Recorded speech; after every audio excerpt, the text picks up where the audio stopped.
This is a 2013 Chevy Cruze. Customer had a check engine light, and it was for basically a whole bunch of codes, map sensor codes, lean codes, vacuum leaks, whatnot. But anyway, so if you're familiar with this type of cars, you know that the valve cover has a PCB system that fails all the time. That right there, that's a high failure item right here.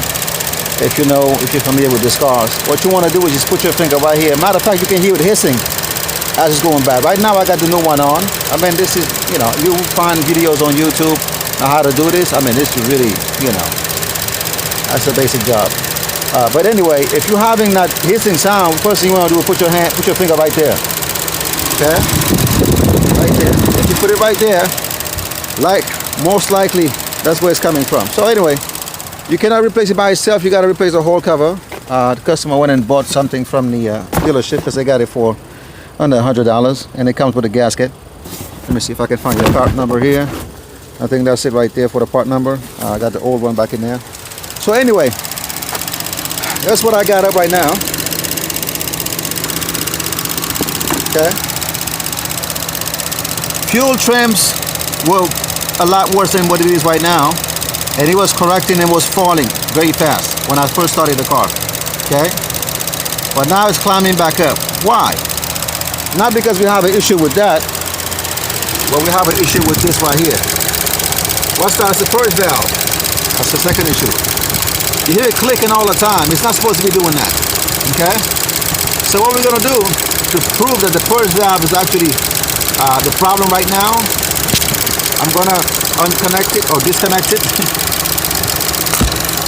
Now it's disconnected. It should be in a closed position. I'm going to take off this line right here.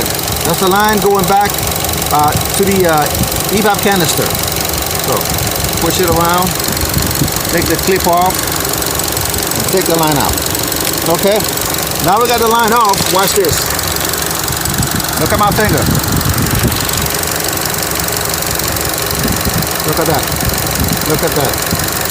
It's sucking my finger in. I'm going to get something to prove it. You might not see it on camera. So let me get a glove or something just to prove it to you.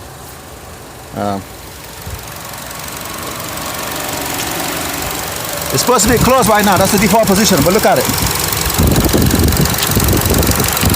Look at that. Look at it. Anyway, hope I'm making it.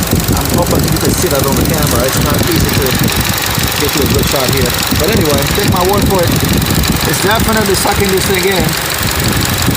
And that means I'm right there. I mean, you can hear it.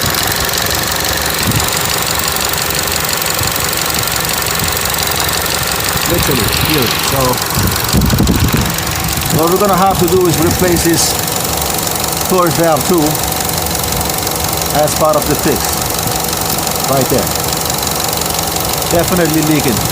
If I put my saliva, that's not the best looking thing, but look at this.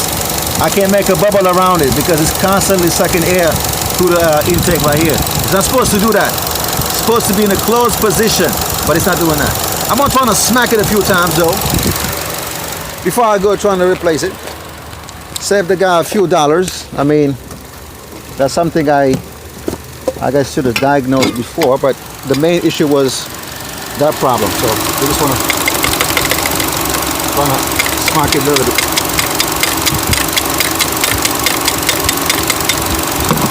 See if it makes a difference.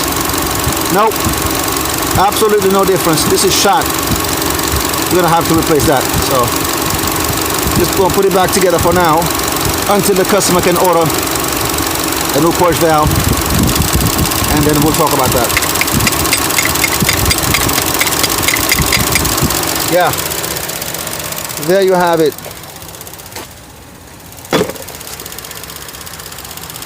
So that's just a quick situation there. Oh, matter of fact, you see the fuel trim.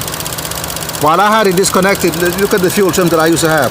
The long term went back to 8. Matter of fact, I should show you that. Matter of fact, let me show you that. Let's disconnect it one more time.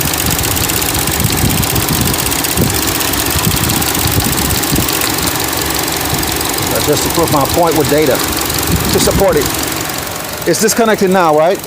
So we have no more fuel coming into the engine from that side. I might have a check engine light, but look at the fuel trims all of a sudden when it's disconnected. If it'll focus, right there. We were at 18 right now. Right now we had perfect fuel trim because that's -6 and 7, right? Another way to prove your point. The first one I showed you was just something you can do quick and dirty, and you put your finger there, you see it's sucking your finger in. It's not supposed to have vacuum when it's off, right? So now this is data to back it up. Fuel trim is falling. Look at that, falling like it should. All right, so you get the point. So we're gonna have to replace that one. That was just a quick video I wanted to make. Again, this job, I'm pretty sure you're gonna find videos on YouTube on how to do this job. That's just a valve cover job. It's pretty basic. So I'm not gonna really worry about that. So I hope you learned something. If you have any questions, if you have any corrections, if you have any suggestions, a video you want to see about a particular car, just let me know. If I run across it, I'll definitely make that video for you. All right, guys.